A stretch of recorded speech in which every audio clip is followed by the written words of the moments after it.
Okay. I'm waiting, and thank you again. I'm waiting on notification. One second. Are you able to?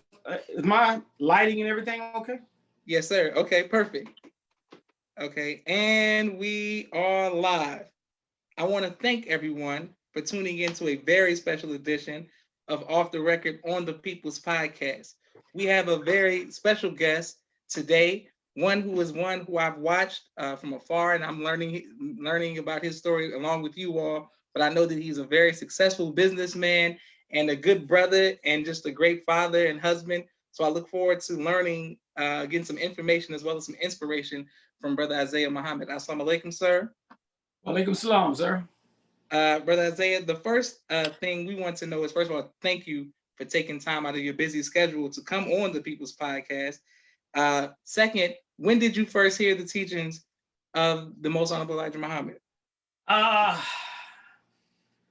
Man, can I thank you first? Oh, yes, sir. Right?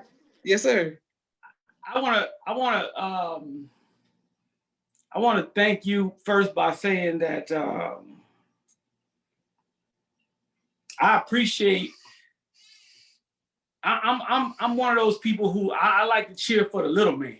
Yes, sir. Yes, sir. Yes, sir. You know, I never was somebody that's, want the big man autograph or want to be taking pictures with folks. Now that's aside from the Honorable Min Farrakhan. Yes, sir. Yes, sir. Yes, sir. But anybody else, they just don't move me. You know what I'm saying? So I'm always happy to be in the background. So, for you to do a show that don't have the quote unquote big names out there, man, excluding me. I'm happy that you're doing a show like this, because there's so many people, that make this nation move. So yes, sir. I want to give a shout out to the brother that stands the check post that nobody may know his name, because I did that. I want to give a shout out to the lieutenants that, had to stay up late at night trying to get the, the papers done or whatever else that needs to be done around the mosque. Yes, sir. That. I want to give a shout out to the second officers that have to be accountable for the lieutenants, because sometimes they're not, doing what they're supposed to do. Yes, sir. I did that. Yes, sir. And I want to give a shout out to the first officers that have to work hard to make sure that the captains, to keep their plate as clean as possible, so that the captain can be the best captain that they can be. So all those little people that don't get mentioned sometime, of course that same thing is on the sister side, but we're dealing with the brothers right now. Yes, sir. I just want to give a shout out to you and for highlighting those kind of people. So thank you so much. And the last thing I'll say, and I'm gonna go right to that question. Man, I had kind of ducked this show for a minute, but I saw Brother Jesse's show on Brother Minister Willie's and Brother Keon. It's not Brother Jesse anymore, Brother Keon. Yes, sir. Yes, sir. And he said that we have an obligation to tell our story, So I said, and then my daughter called me and said, okay, you got to do it. So I said, okay. But the thing I wanted to, that I said, even though I guess this show is supposed to be about me, brother. Yes, sir. I gotta say and take my hat off to your father. Oh.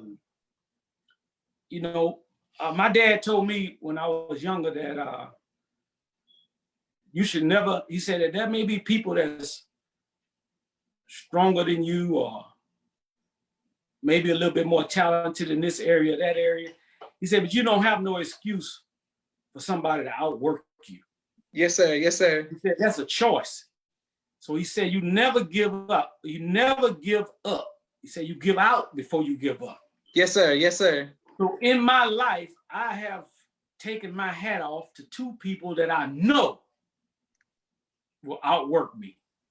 One is the Honorable Minister Louis Farrakhan. Hands down, I don't contest that. And the other is your father. Wow. Those two people right there, I never seen people with a motor like that. Yes, sir. But under brother, at that time, the Supreme Captain Abdul Sharif, and this is not a slight to anybody else, man. That brother there, man, I don't know if the lives that he touched, independent of what he knows about.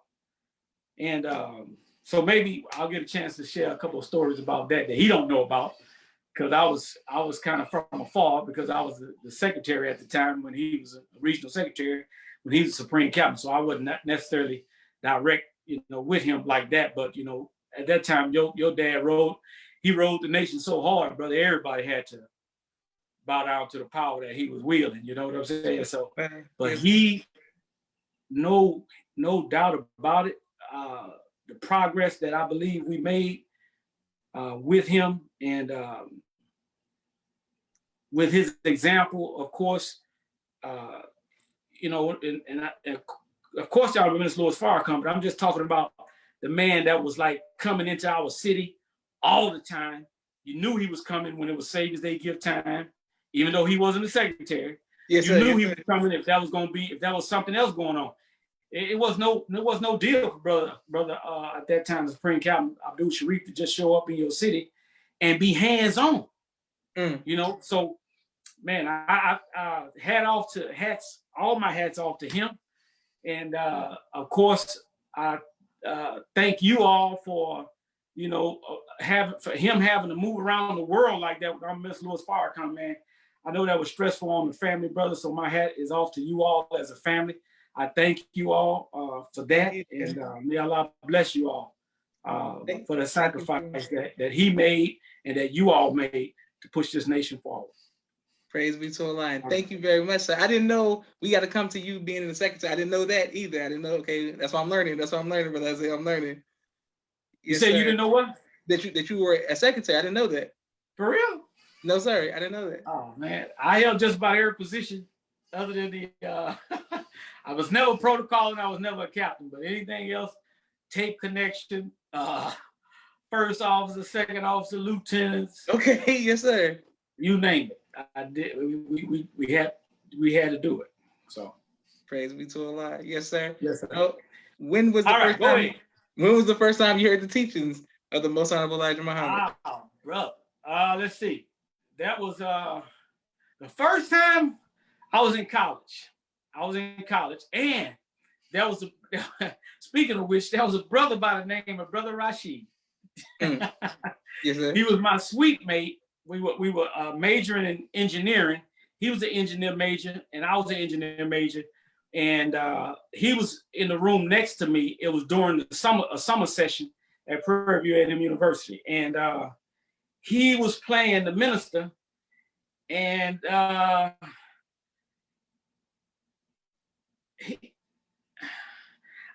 don't know if that was the minister or not. I just know he was playing some Islam on the tape.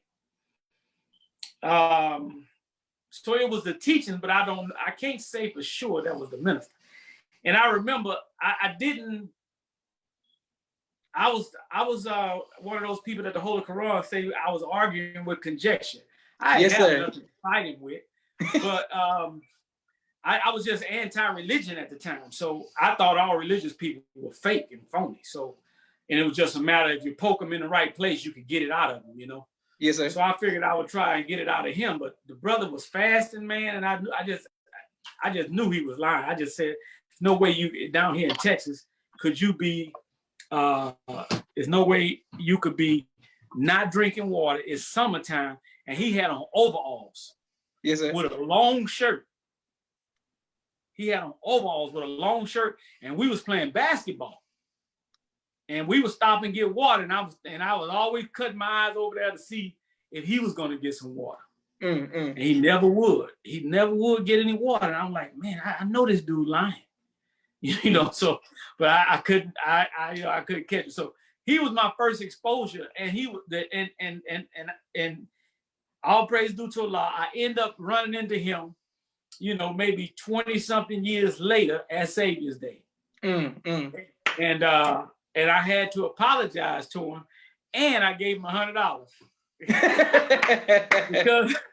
because I used to give him such a hard time. We would be cooking pork chops in the room, and I would take the fan and blow it over in his room. You know, he would ask me, can he see the notes from class? And I'd be like, man, you should have been paying attention instead of reading them Muslim books. Yes, sir. Yes, But sir. I would give him such a hard time. And the reason why I thanked him so much when I saw him is because no matter what I did, all he did was smile at me. Mm. He would look at us and just smile like we was children or something, like, man, y'all crazy. And he would, you know, no matter what, and I was trying to be just as mean as I could be, you know, and the brother would always just smile at us and say, one day you'll understand. Praise be to Allah. So that was my first exposure to the teachings of Honorable Elijah Muhammad. That was the first exposure that I believe. Now, the one that I can confirm where I heard the minister, I had graduated from Prairie View and had joined what they call the United States Army. And I was overseas. And my wife had met, believe it or not, a lady in Germany at the school that she was substitute teaching at. She was reading a Final Call newspaper. And we didn't know what the newspaper was, but she saw the picture of the minister. And she said, hey, because I had my brother, back up a little bit, my brother had gotten a tape called Power at Last, what a minister did at University of Houston. I didn't go, but I had that tape on my possession when I left the country. So on Sundays, we didn't have no church to go to. So she would play that tape. I wouldn't listen, but she would play it. So she kind of knew who the minister was. So when she saw that, she saw his picture on in the name on that paper.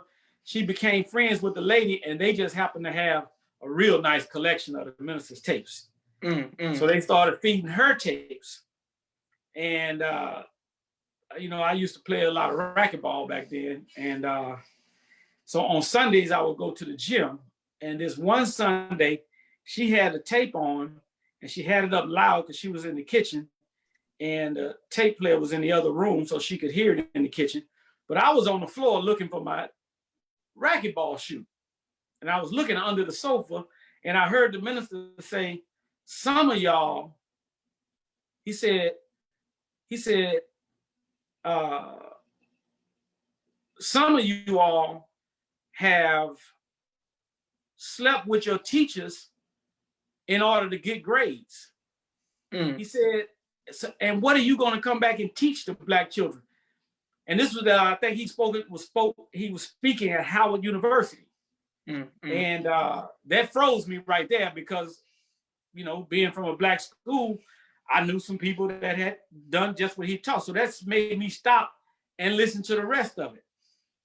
And as the more I started to listen, and again, I wasn't into religion, so I couldn't navigate through the Bible. So when he would say certain things, I said, he can't be telling the truth. How can he know all this and I don't know none of this? Yes, sir. Yes, sir. So I would pause the tape and ask my wife, you know, give me the Bible.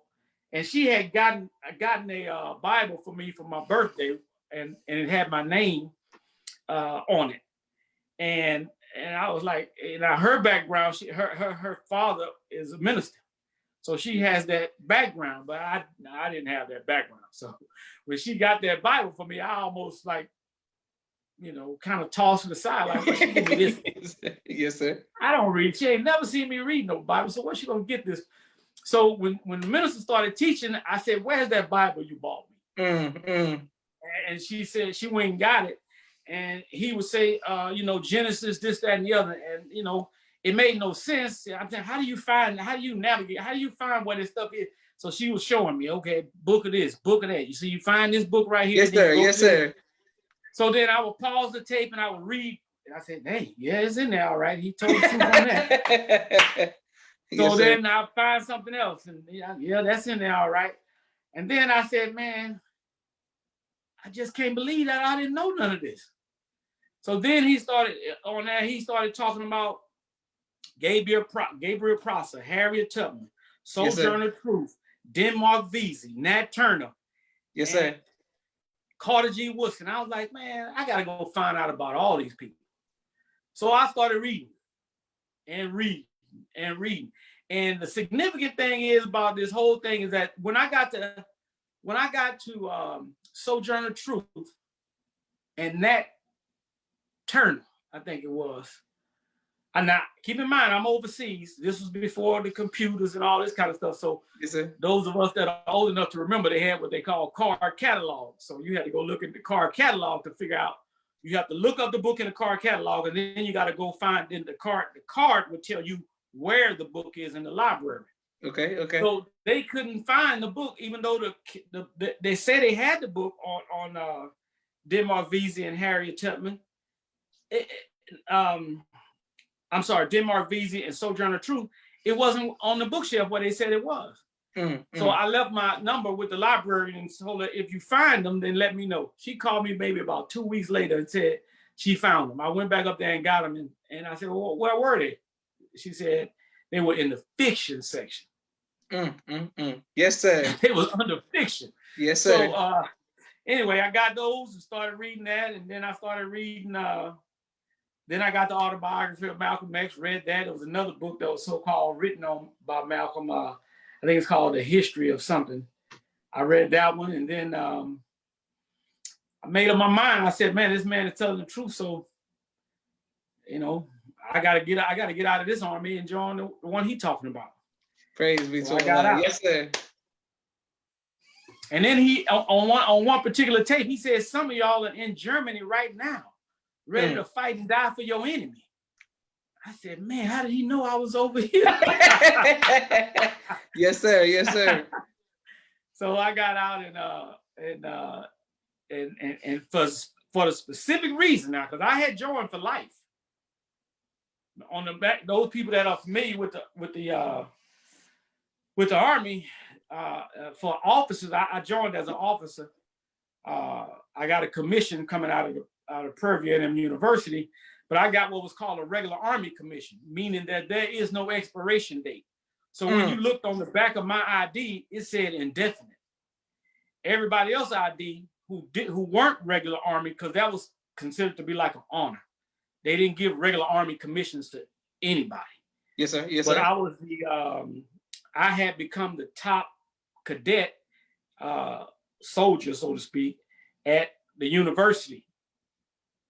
Because at Purdue A&M University, all males, the first 2 years, had to take ROTC. Okay. So that shows you how many people that were in the ROTC program. Every male on the campus, unless you could come up with some real good reason, which most of the time they didn't accept, all males had to be in ROTC. Now you had to be in either Army or Navy, but you had to be in one of them. And most people were in Army ROTC because it was less strenuous academically. Yes, sir. But no matter what your major was, you had to take that. Now the second 2 years, you could get out, but your first 2 years you had to take, no matter what degree you were getting. So that cadet corps was pretty big, and I became in fact, I was the last brigade colonel, brigade commander at that university. Afterwards, they since then they had made it voluntary whether or not you take ROTC, so that it shrunk. So they no longer had it was no longer called a brigade, it was just a battalion. So they used to have my picture on the wall. I don't know if it's still up there, but I was the last brigade commander there. So when I left, they automatically offered me a regular Army commission, which was, like I said, something prestigious. So not many people had that. And then I won a couple of other awards, and they flew me to Virginia and all that kind of crap. But point was, I had to literally write a letter to the Army headquarters to get out. I couldn't because I didn't have a what they call an ETS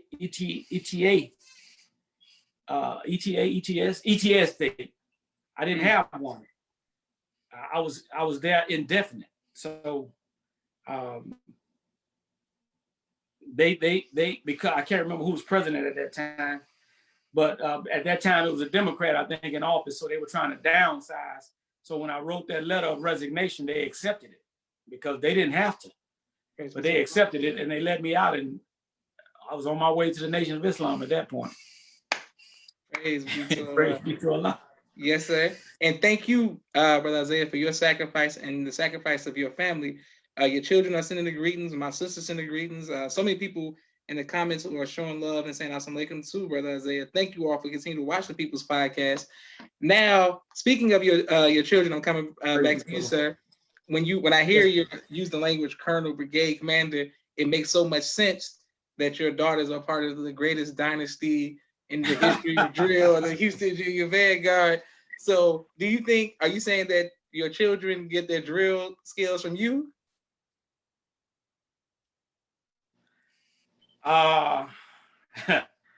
Believe it or not,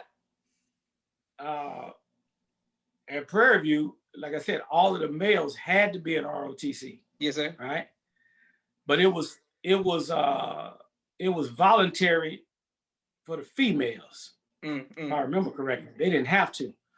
But Sister Melba, their mother, was also in ROTC. Okay. Okay, yes, sir. So she got a background too. So I can't say that. Okay, yes, sir. Wonderful. Yes, I can't say that. But they my children, when it comes to that drill, they hard workers, So yes, sir. I'm gonna give all that to them. Okay, yes, sir. Praise be to Allah. People the hours that they spend when it's time for drill competition, they are every day for hours and hours at practicing, and then they come home and practice. So yes, sir. Yes, sir. You can't take credit for that. That's the person that's anybody that put in that kind of work is bound to get some results. Beautiful. Praise be to Allah. I interviewed one of your fraternity brothers, and I wanted to, Brother Durst Muhammad, and I wanted to make sure I asked you the same question I asked him and many of the brothers and sisters around the nation who are part of fraternities and Divine Nine. What made you choose to pledge Kappa? All right, I will give you the shortest version I can give you on that.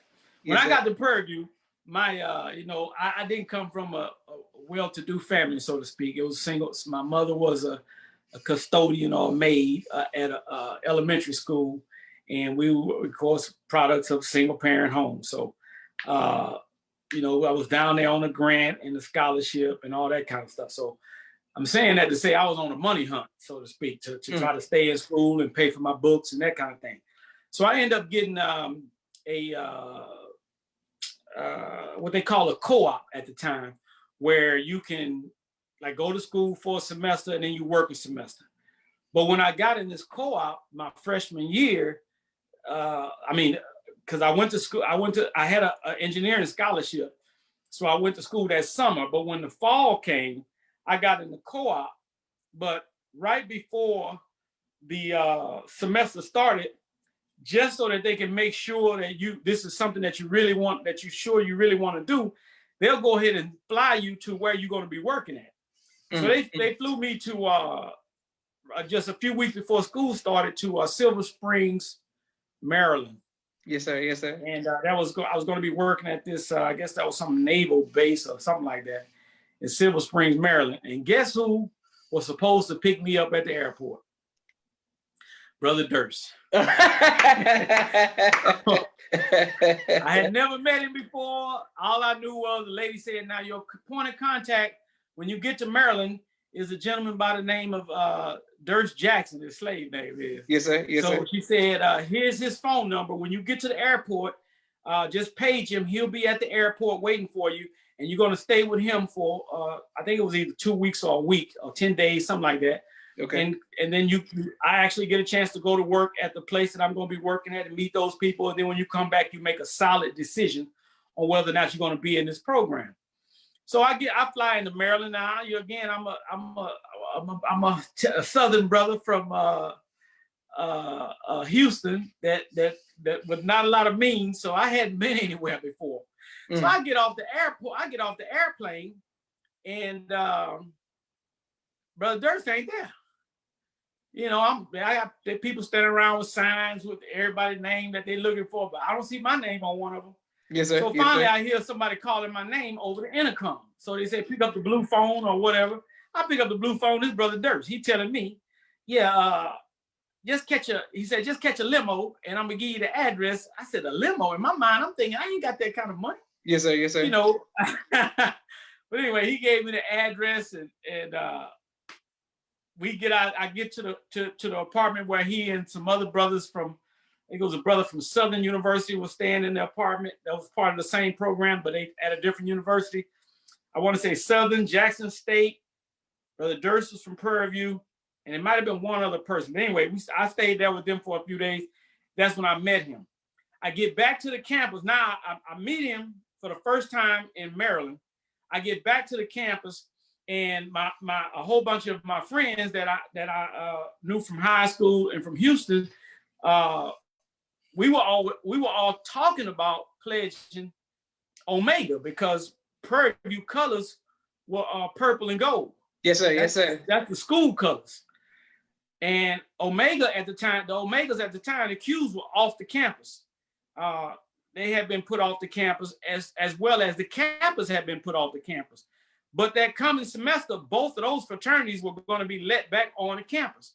Okay. So all of the male fraternities were coming back on campus. So, you know, we were making a decision and on which one we were going to do. And everybody was saying we're going to pledge Q. We wearing the school colors, which were the Omega colors. Yes, sir. And then we had this brother transfer. It were no Omegas on campus though, because they had been off campus for a while. Yes, sir. We had this brother transfer. He was a grad student, and I can't remember his name, but he transferred to the university, and he was an Omega.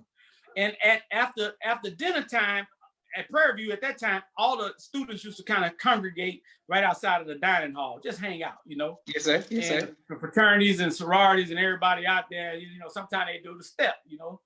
And this brother started stepping one day, and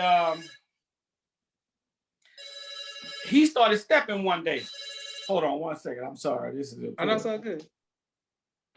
He started stepping one day, and that day he started stepping, he had on a shirt that said "Nasty MFQ Dog" on the back. Mm-mm. And then he fell on the ground and started humping on the ground, right?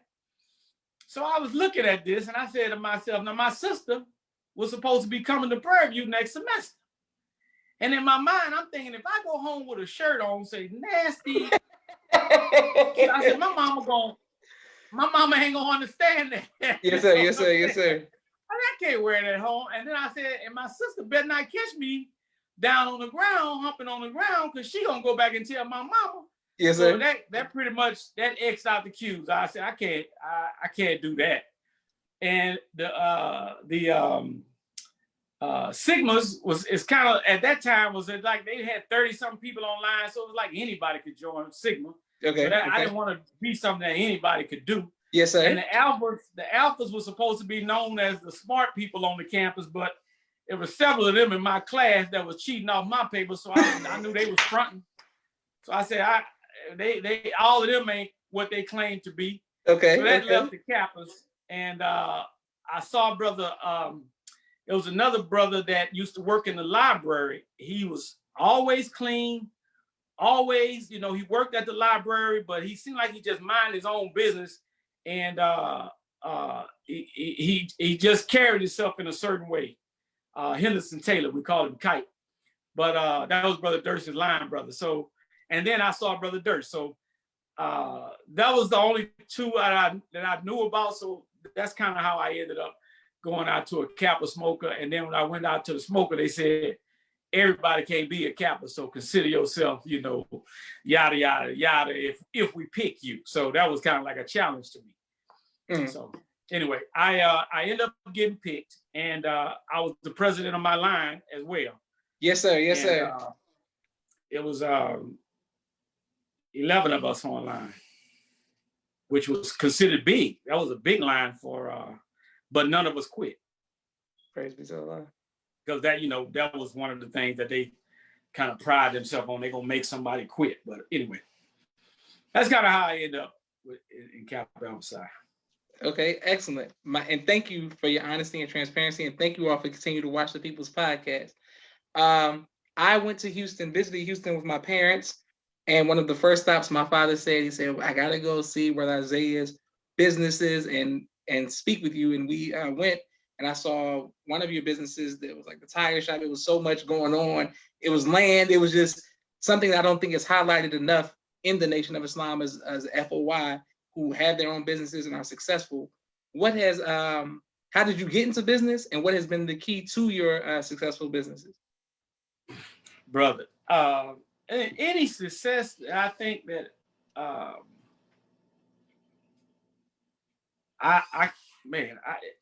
it's the minister, brother. The minister is so powerful. If it wasn't for the minister and the teaching of Honorable Elijah Muhammad, why would I? I was like everybody else. I was on the path to being a Negro. Yes, sir. Because that's what my dad. He thought that going to college now, to them, and I would agree to a certain extent that in order to change your life, the most successful thing that they could think of was education. Yes, sir. Because they had seen people who hadn't gone to school and people who had gone to school, and of course they had a different standard of living. Yes, sir. So you can't just say going to college and becoming a slave at a higher level is worse than not going to college and becoming a slave at a lower level. If you're gonna be a slave, you might as well be a slave that's getting paid as much money as you can. Yes, and sir. Typically in this world, we used to go into prisons and speak quite a bit, but I would always tell them when we go into jail, if you're going to make a decision, if you're saying I'm going to go and get a job, well, in this world, in order to make money with a job, most of the time, you got to tie credentials to your name. Yes, sir. Credentials with either education or credentials with certifications or something. That typically elevates you. Not 100%, but it typically elevates you. Yes, but sir. now, if you choose to do something for yourself, then now the real education has to come into has to be applied, because you can't front and decide because just because it's Friday you don't get paid. If you've got a business for yourself, if you didn't, as they say, you eat what you go get. Yes, you sir. get what Yes, you sir. go get. You don't go get nothing, you don't get nothing. So the Honorable Minister Louis Farrakhan said that we, according to the teaching of Honorable Elijah Muhammad, said that we must do for self or suffer the consequences. So when I heard that, I done tried so many different businesses. Yes, sir. I done tried network marketing. I done tried,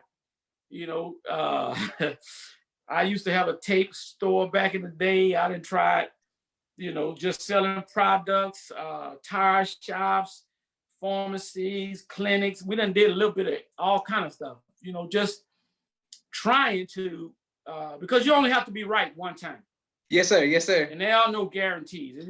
People, that's, well, I gotta be guaranteed before I invest my money. There's no such thing. You make an investment, you do all the due diligence, you put in all the hard work, but there's still no guarantee that you're going to make it. And I do believe in investing in what they call continued education. But I read this book, The Millionaire Mind. And at the end of the book, it says that if you have purchased this book, you can come to this conference for free. So I said, okay, here we go with this. What's the trick? What's the joke? So I said, I bought the book from Half Price Bookstore. That's where I get most of my books from. Yes, sir. Yes, I said, sir. how they know how much I paid for the book? So anyway, I said, this was on a weekend. So I said, come Monday, I'm going to call these people and find out. So I called them, and just so happened they was coming to Texas. So I went to the thing in Dallas, and the guy said that there's 3 pillars of wealth. He said one is the stock market, one is business, and one is real estate. He said business, of course, is very risky. There's no guarantees. There's a lot of hard work, and now there's a lot of success between starting your business and getting to the level of, say, Walmart or Amazon. Yes, sir. There's a whole lot of room in between to be successful and support your family. You don't never have to make it to that level, and you can be very successful, right? Yeah. The other one was, he said business. The other one was real estate. And when we start talking about real estate, of course, that speaks for itself because God ain't making no more land. So it's kind of almost hard to do a bad real estate deal. Even if you just hold on to it, because it's a limited commodity, you normally going to get an increase in value. Yes, and then sir. the other one he said was the stock market. He said the stock market was the fastest way to make money and make millionaires. He said, but that was also the fastest way to lose your money if you don't know what you were doing. So when the minister taught us to do for self or suffer the consequences, you know, I just wanted to try and make that, I wanted to be independent. You know, I can't say I don't want to answer to nobody, because you're always going to answer to somebody, even if it's your customers. But I wanted to at least try. And we'll never be successful if you just don't try. There's no such thing as having the magic key. If you got an idea, try it. Nobody can tell you that it won't work. Do your homework now. But at the end of the day, the only way you learn how to swim is you got to jump in that water.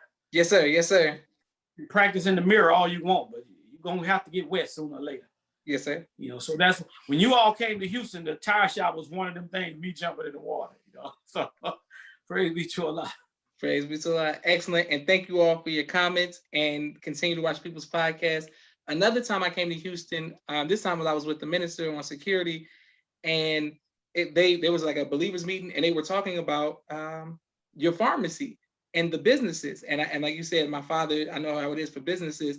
That's been one of the hardest things for me being his son, is to see some of the trials of having a business, especially when you're trying to do something for the believers and for yourself.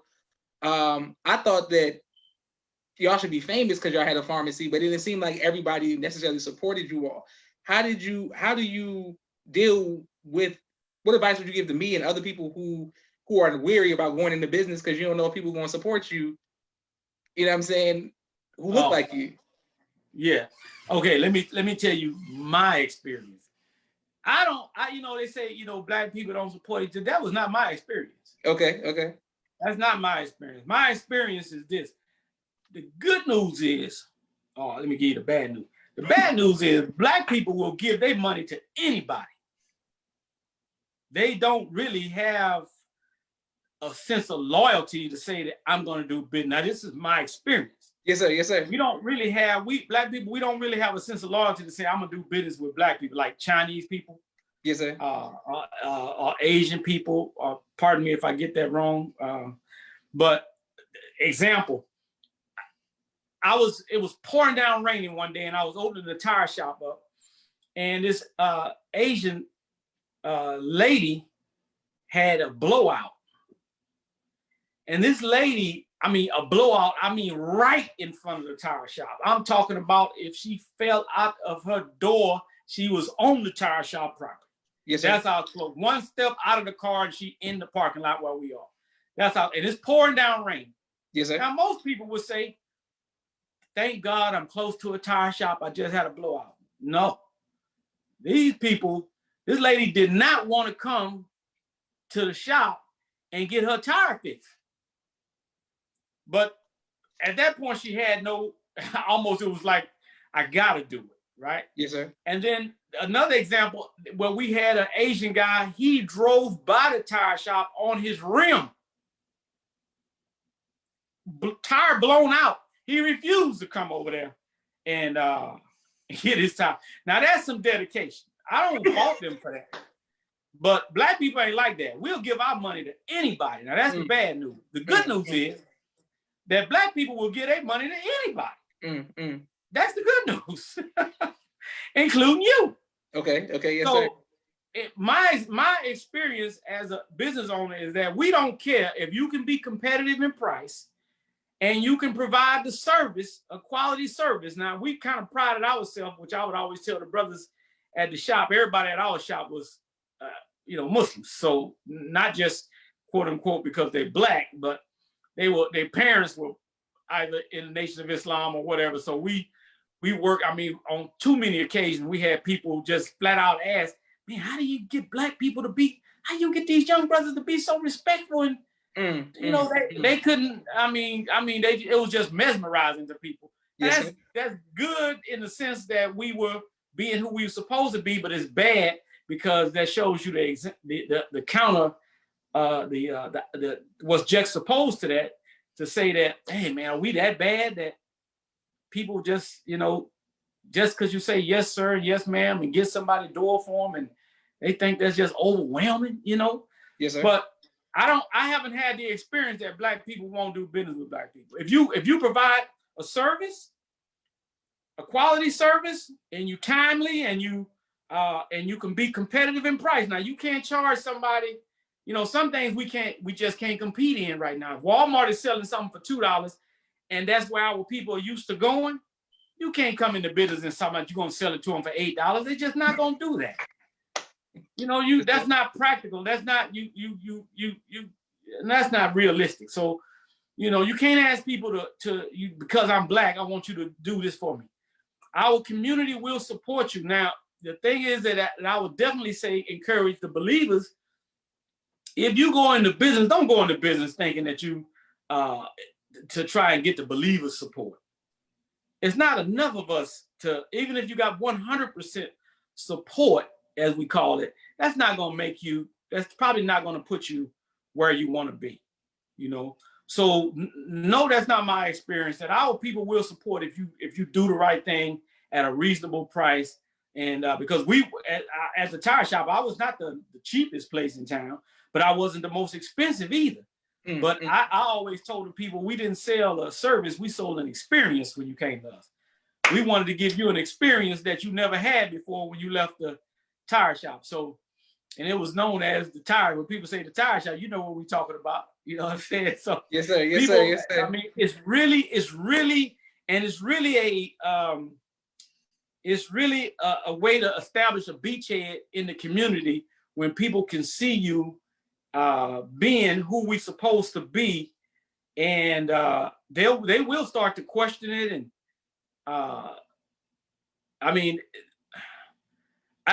real short story, real quick. It was this one lady. This is just an example of what I'm talking about. Yes, sir. This lady was angry that we would get her door. Why are you getting my door? You don't get it for everybody else. I said, yes, ma'am, we do. Well, I don't want you to get my door. But she kept coming back. Every time, this lady would be just as mean as she could. And every time we see her coming, we'd be like, oh man, you go wait on so-and-so. Here she comes. But every time she would come, we would be just as nice to her. And she would try to be so mean, but she kept coming back. And I would be thinking, if you don't like her so much, why you keep coming back here? But this lady kept coming back. And no matter what, then she got used to us getting to her door. And but she never got nice. I ain't gonna say that. But she kept coming back. She kept bringing us her money. You know what I'm saying? Yes, sir. And believe it or not, she said she was a nurse. Because whenever the customers would come in, I would always ask them, what kind of work they do and things, just find out about them. But she said she was a nurse, but she was one mean nurse, but she kept coming back. That goes to show you, if you treat the people right and the way we've been taught with proper handling of people, and you just don't have the competition is so shallow, black or white. I mean, if we just be just halfway the Muslims that we supposed to be, the competition is so shallow. You go in Walmart and people don't even speak to you. Yes, sir. Yes, sir. You know what I mean? And that ain't a black business. So if you just go in and people show up, you smile at them and get their door and thank them and this, yes, that, and the other. They can't believe it that they being treated like this, and they get on the thing and tell their friends about it. The last point on that is this: I would say that about 10% of our bid, 10% of the black people that would turn into that parking lot, once they saw we were black, they turned around and left. They didn't want nothing to do with black people. Now that was none of our doing, but that was about, I would say about 10%. But then there was another 10% that when they saw we were black, man, they was tweeting and texting people, hey, it's a black business. Y'all got to support this. The brothers are doing this. You ain't gonna believe this. I thought these were some white boys, but when I pulled up here, it was black people, blah, blah, blah, blah, blah. And that's another 10% that they would do business with us. I mean, just because we were black. Beautiful, but, beautiful. But then there's 80% of black people who don't care neither way. They just needed a tire. Yes, sir. Yes, sir. And if you could give them that tire at a decent price and get them out of there in a decent time frame, they'll be your customer. And we would have customers, black, white, Hispanic. It didn't matter. We had customers that just loved us because of the way we treated them and the service that we gave. So we didn't make no excuses for our mistake. If we made a mistake on somebody's car, we told them or whatever. But we didn't try to hide and lie and all that kind of stuff. So, and we would make it right with them. So that's my experience as far as business is concerned. I would definitely suggest those who want to go into business. Now you got to have a heart for it. Yes, sir. Yes, sir. Yes, sir. Right? Those who want to go into business, just try. As the Honorable Mr. Louis Farrakhan told us at one event we had here in Houston, he said, do all you can do, and then let's see what Allah gonna do. Praise be to Allah. Excellent. But the key words were do all that you can do. Allahu Akbar. Yes, sir. Anyway. What, and thank you, sir. I hope everybody's taking notes because we have a lot of people who want to go into business and do for self. Yes, sir. Brother Isaiah, what was it like for you the first time you met the Most Honorable Mr. Louis Farrakhan? Ooh, I want to make sure I clear something because I know I got some critics watching me. Now, I was never in business by myself. Let me think. Well, yeah, I have had some, but most of the business I've always had business partners. So there's a plus side to that and a negative side to that, you know. But Elijah Muhammad said that where there are 6 or 8 of you in message to the black man with like minds. Yes, sir. He didn't say like ideas. Don't get that confused. He didn't say 6 or 8 of you got the same idea. No, sir. 6 or 8 of you with like minds. Yes, sir. So if you ain't like-minded with a person, because going into business with somebody is like getting married to them. You're gonna find out the good, the bad, and the ugly. And if you don't have like minds, you're gonna run into some heavy roadblocks. So those businesses that we had, it was we. It was not I. It was we. Yes, sir. And my business partners were believers, and which, because they believe, puts us about 60% like-minded, not 100%. Yes, still, you know, no, I'm just being honest. There are some believers, that people that are in the mosque, that we ain't like-minded now. Yes, sir. Yes, sir. You know, we believe in the same thing, but hey, when we leave the building, I'm gonna be cordial with you, but we ain't like-minded. Yes, sir. You know, so, but anyway. Now, so I want to make sure that I didn't want anybody to think that it's Brother Isaiah show. No, it was we, my business partners, Brother Danny, Brother Durs, Brother Dr. Akili. We had an excellent representation with Brother Judge and Attorney Warren Fitzgerald Muhammad. He don't want to get rid of that Fitzgerald.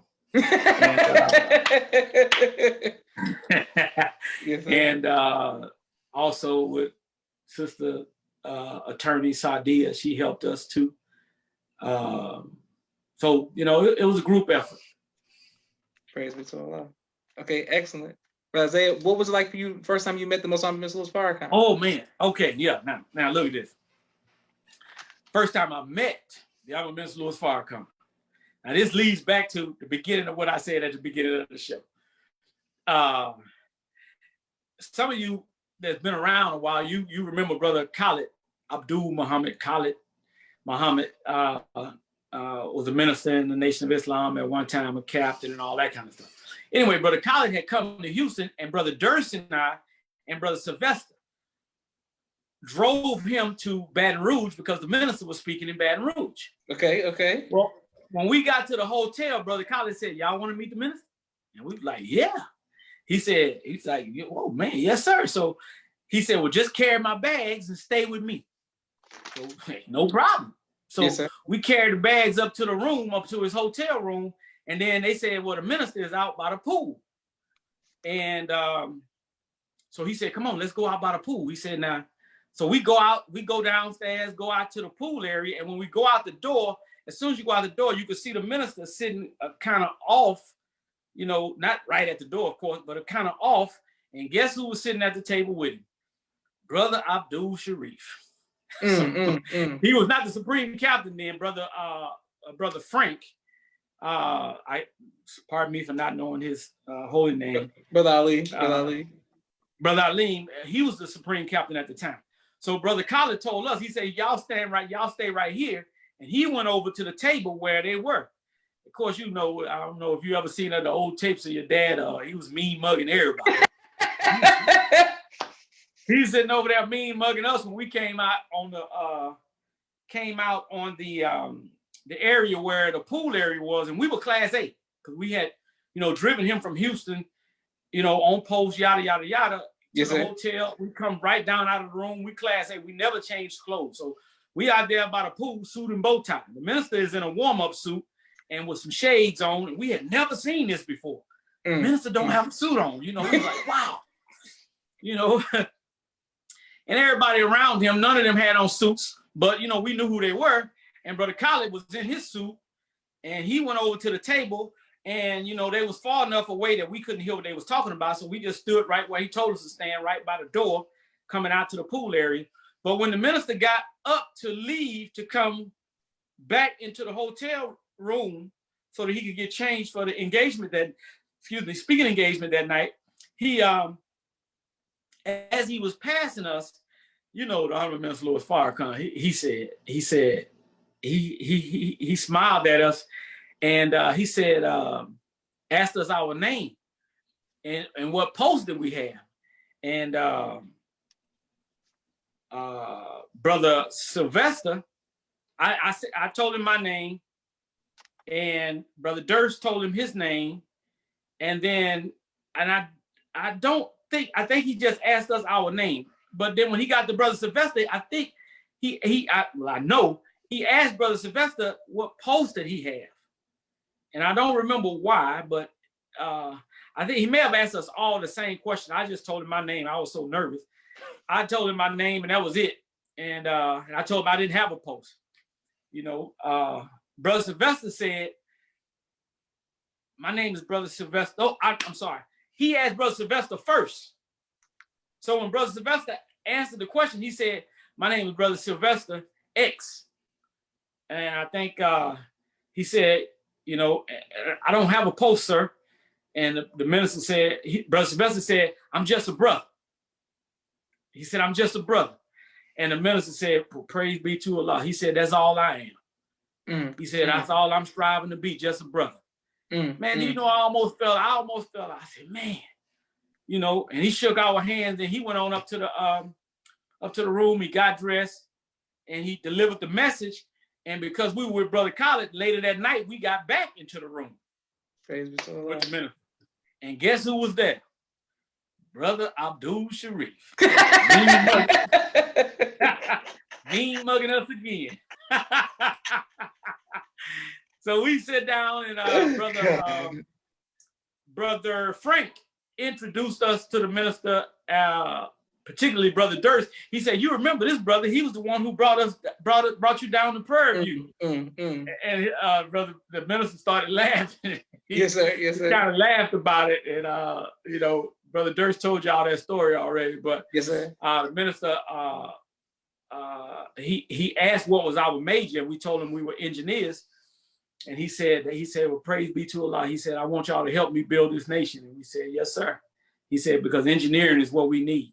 And, you know, he was sitting there eating some ice cream because I guess his throat was kind of sore from. And Brother Khalid had, his mother, I think, had just passed. That's why he was in Houston, I believe. Anyway, he was showing the minister some pictures of her at the funeral. And the minister told Brother Khalid, he said, one day, they're gonna lay us out in a box like this. He said, but it's gonna be a whole lot of dead white folks before that. Yes, sir. Yes, sir. Yes, sir. Yes, sir. Praise be to Allah. And then somebody else knocked on the door. They wanted to come bring the minister a gift. And guess who was there? Brother Abdul Sharif. And he told the study group coordinator in Baton Rouge, I think, or the minister in Baton Rouge, he said, He said, man, I told you that the minister was tired. He said, now make sure this is the last person who come up here. I said, dang. So I said, I guess we better get out of here. Yes, sir. Yes, sir. So, Yes, you sir. know, we kind of made our exit, and that was it. That was the first time that I actually met the minister face to face. Praise be to Allah. Beautiful, beautiful. What was it like being around Dr. Khaled? Brother Khaled was a disciplinarian. You know, he didn't mind telling you to tighten up. You know, but he was tough, man. But he was a brother though. You know, Yes, he had a sense of humor, and but he was tough. He wasn't going to cut no corners on you because you had a little title. You was this or that. You know, if you was wrong, he was going to call you out. So, but I do know, man, Brother Khaled was always wanting to be in the street. He never came to Houston and just go up in the building and want to teach. Oh no, not him. He want to get in something. He want to get in something. I mean, he want to what's jumping and he want to get involved. Yes, sir. Yes, sir. Yes, sir. Brother Khaled, he want to get in something he want to get in the mix or something that's you know, I've always want to say dangerous. He want to get in the street. You know what I'm saying? He want to. Yes, sir. If there's a gunshot or something, that's what he wanted. Where did that shot go off at? Let's go over there. You know. Yes, sir. He was different. You know, he was hard charging, so to speak. But he was a good. I thought he was. You know, may Allah be pleased with him, but he was different. Yes, sir. Okay, excellent. In your tenure in the nation, being in Houston, Texas, I heard the minister say that Texas is a murderous state. You've been on the front line doing many positions and titles and working. Have you ever been faced with fear? And if so, how have you overcome that fear?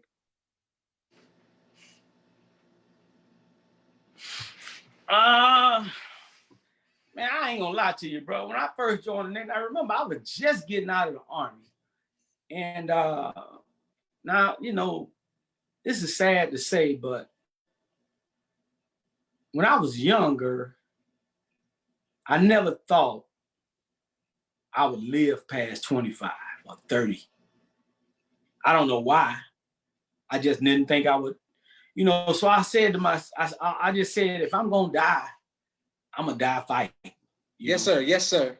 So that's why I went ahead and joined the military, since my daddy was in the military as well, but he was 1,000% against it. Told me not to do it. Yes, sir. And but this was my mindset, you know. But you know, so when I joined the Nation of Islam, I felt invincible. I ain't gonna lie, bro. I felt like, you know, as long as I could get to my bow tie. Yes, sir. Yes, sir. You know what I'm saying? That it was a shield would come up in front of me, you know. And if I was class A, it was nothing that nobody could do to me. Yes, sir. Yes, sir. You know, and we actually got into a fight one day in front of the police station in Houston. And it just didn't matter to me, you know. You know, I don't want people to think that that's true. You know what I'm saying? But that was my mindset. And you know, that's just kind of, you know how young people are sometimes. We just reckless. And you know, but since then I kind of want to live now. Yes, sir. Yes, sir. Yes, sir. Yes, sir. Yes, sir. How to eat to live. I ain't into dying no more. I'm into living now. Yes, sir. Yes, sir. So now I can't think of a time that we was afraid. You know, we got put into some situations. And I can say this, that going to the Million Man March, the minister told us that, you know, to go to the march with the mindset of, you may not come back. He said, this ain't gonna be no picnic for us. Yes, sir. So when we got ready to leave in Houston, we had like a farewell dinner. And my wife was pregnant with Aziz at the time, my middle son. And it was a farewell dinner. It was what it was, as they say. It is what it is. I didn't know if I was coming back, so we had the wives kind of put together a dinner for us to, you know, and we was kind of giving like last words and testimony, so to speak. And you know, they was kind of going around the table and just, you know, you got a chance to say what was on your mind. So when we went down to DC, it was I had no, it was no fear, but it was a kind of like, you know, with the rap group, the Ghetto Boys from Houston. He said, if it's going down, let's get it over with. Yes, sir. Yes, so, sir. Yes, sir. You know, that's kind of how it was when we went down there. We was of the mindset, you know, the minister said, we don't know what they're going to do. But we going to, like the minister said, like he would always, when he would tell your father, tell him what I said if anything go down. Yes, sir, yes. He would say, you said if something go down on the mall, so. You say, no, that ain't quite what it was. yes, I'm familiar. I mean, they need to give him a cue card with that on. So the next time the minister asks you, yes, sir. The minister said, if anything go down, he take him down there. He fighting with his people. Yes, sir. Yes, sir. But that was the mindset that he gave us, that he instilled. You know, the minister is the best motivator it is, you know. Yes, sir. Yes, sir. So no, I can't say that we was, you know, a time of being afraid. I can't think of one. Okay, yes, sir. Wonderful. Okay, I have a few more questions for you, Brother Isaiah, and thank you again, and thank your family for their sacrifice as well. Yes, sir. My next question is, when you have a farewell dinner, I've never heard it quite put like that, and you're talking to your wife and she's pregnant, how do you explain that to her when it's just you and her? No. It was a group of believers. No, I know, but I'm saying, but like, even though that you were saying like I might die, even though you're pregnant, like, what do you tell your wife? Like when you go? Oh, I ain't have to explain it to her. She was a Muslim. I ain't have to explain it to her. She heard the same lectures that I heard. Yes, sir. Yes, sir. You know, so it would have been strange if I would have had to, you know, explain it to her. But I didn't have to explain it to her. We just, you know, we tried to do everything we could to prepare, you know, make sure you know what this is and what that is. If, you know, light bills and stuff is over here, gas bills, you know, yes, sir. Yes, that sir. kind of stuff, you know, you have to kind of, if you have to take it from here, here's what I've been doing and, you know, blah, blah, blah, blah, blah. So that kind of thing, but I didn't have to explain it to her. Allahu Akbar. Beautiful. I didn't have to explain it to her. And I think at that time, I had bought a house. We were staying in a little small 2-bedroom home at that time. And I was teaching school. I was teaching school,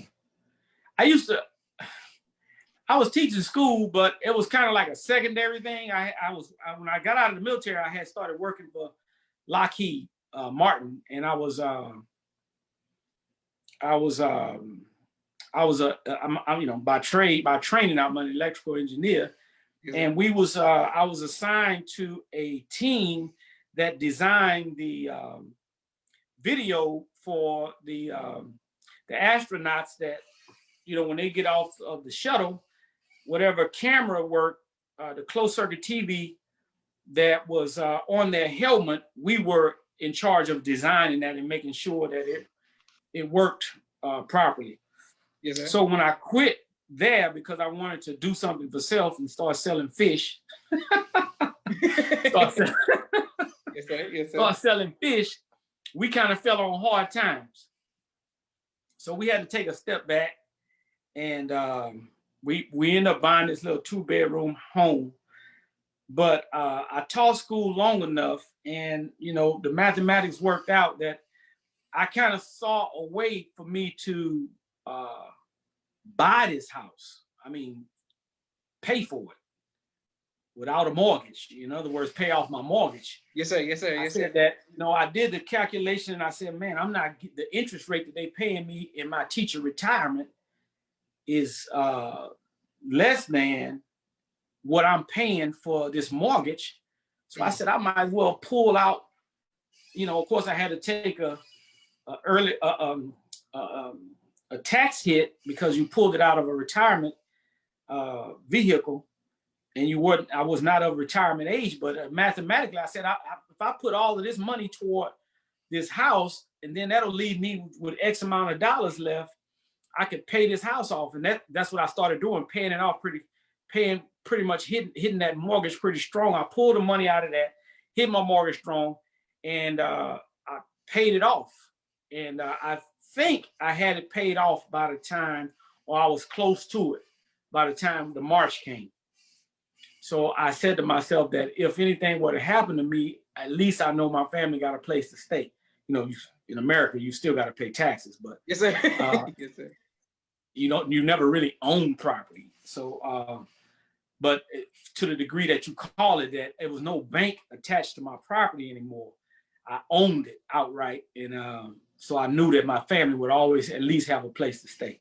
So if Aziz was, she was pregnant with Aziz, so that means I had we had two, Rashid and Rashida.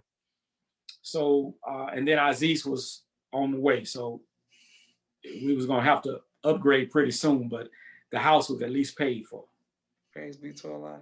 And thank your wife for being such a soldier in that under pressure to support you as being a soldier as well, sir. Yeah, she is that, brother. Praise she need to come on the show. Yes, sir. Yes, sir. I'm working on. I want to highlight this. She don't want to. She don't like talking about herself though. Yes, sir. She don't want to do it, but man, my wife she's strong. Yes, sir. Okay. Well, speaking of your wife, what advice would you give to future husbands? All right. This is I mean, you all have a couple there in Atlanta that was touring the nation during male-female relationship counseling, so to speak. I don't remember their name, but they came to Houston. Did a great job, by the way. But one of the things that I would say this is that when it comes to marriage, you know, most of the time we decide to make a permanent decision till death do us part based on some temporary feelings. Mm. Because since feelings and emotions are energy, all energy dissipates. There's no such thing as permanent energy. They say even the sun is burning out. Yes, sir. Now, yes, it sir. can become permanent if you know how to rejuvenate the energy source. Like you have alternators on cars that continuously produce energy as long as the engine is running and that belt is turning, then that magnetic field creates an energy source. But there's no such thing as it being permanent. So since there's not a permanent source of energy, then when you have these feelings, which is a source of is a source of energy, then it's going to die out, right? And when it happens, most of the time you hear the language, I don't love him anymore, I don't love her anymore. Well, that's just that initial source of energy died out. But if you want to say, if you say, I'm going to marry this person till death do us part, now you made a permanent decision based on some temporary feelings. So the question is, can you rejuvenate the feeling that you had initially? And not even that feeling, you got to go to the next level, a new set of feelings if you want to stay married. So, you know, when the Holy Quran said that man is the maintainer of woman, maintenance implies that you know something about a thing. Anybody can buy a new car. Yes, sir. Yes, sir. All you got to do is have the money. You can buy a new car. But in order to maintain that car, oh, wait a minute, I hear something ticking. That sounds like you might have a valve problem. Yes, sir. Oh, yes, wait sir. a minute. Oh, that the starter might be bad. Oh no, that's the battery. Oh, that's the alternator. You got to know something about the car in order to maintain it.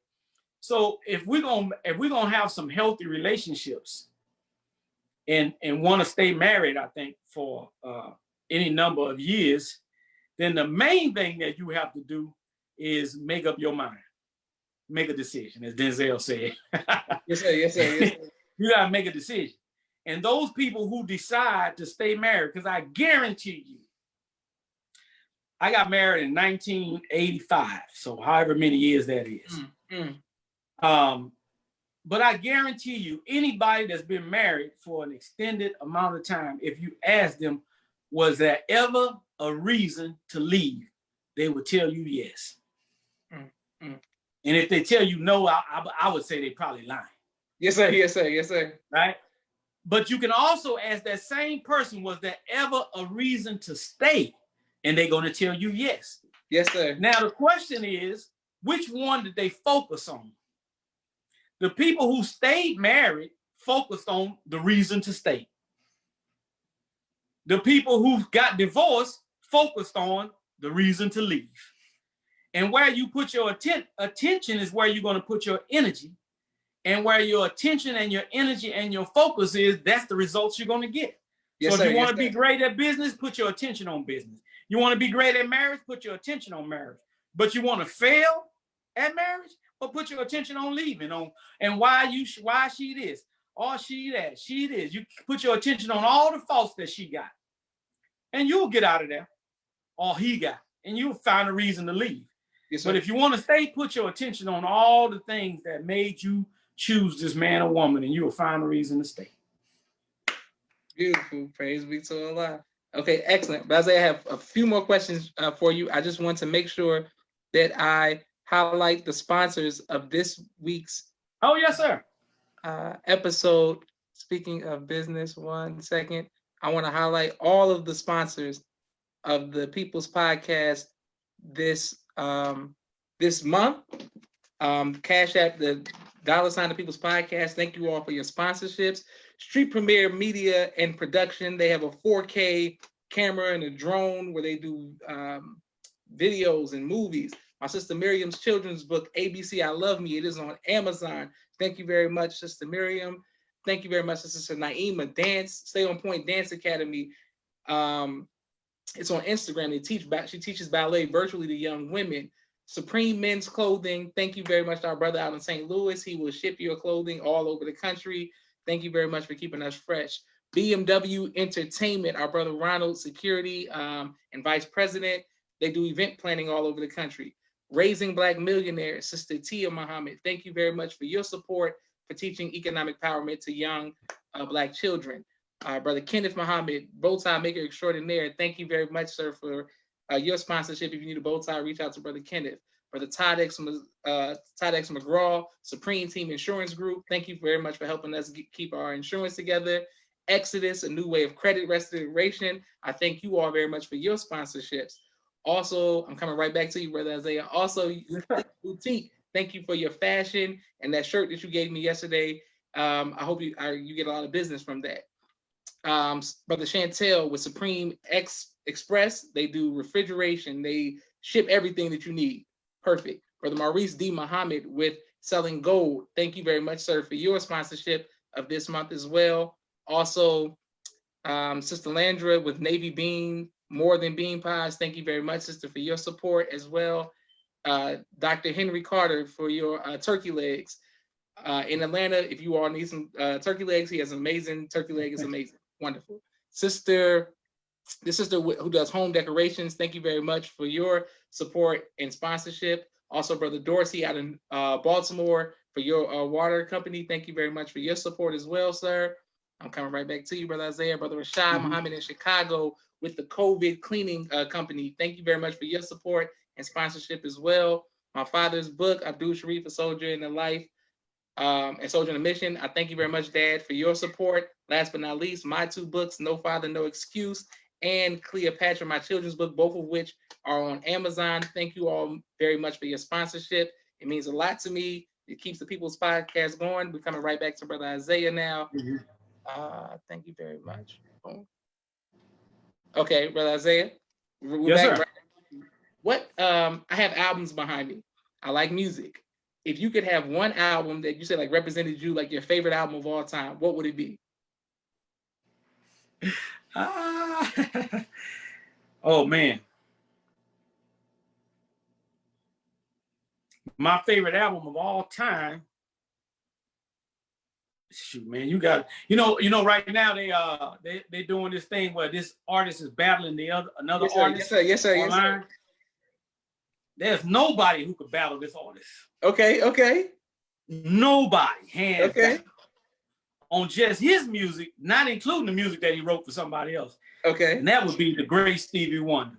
Okay. Song to the Key of Life. Song to the Key of Life. Yes, sir. Song to the Key of Life. Okay, that's a bad man right there. Yes, sir, it is. And thanks to the Honorable Minister Louis Farrakhan, I got a chance to actually kind of meet Stevie in at Family Day in Los Angeles. So Minister's a powerful man. That's a bad man. Okay, excellent. What do you do for fun, Brother Isaiah? Well, fun. I like to try new stuff. There's a I don't know if y'all remember Hootie and the Blowfish. Remember the brother that sang with them called Darius Rucker? Yes, sir. He has a song called I like country music sometimes, not all of it, but he has a song called First Time. And as a lyric says, when was the last time you did something for the first time? Okay. So I think that's growth. That's life. If you ain't doing something for the first time, you're not growing.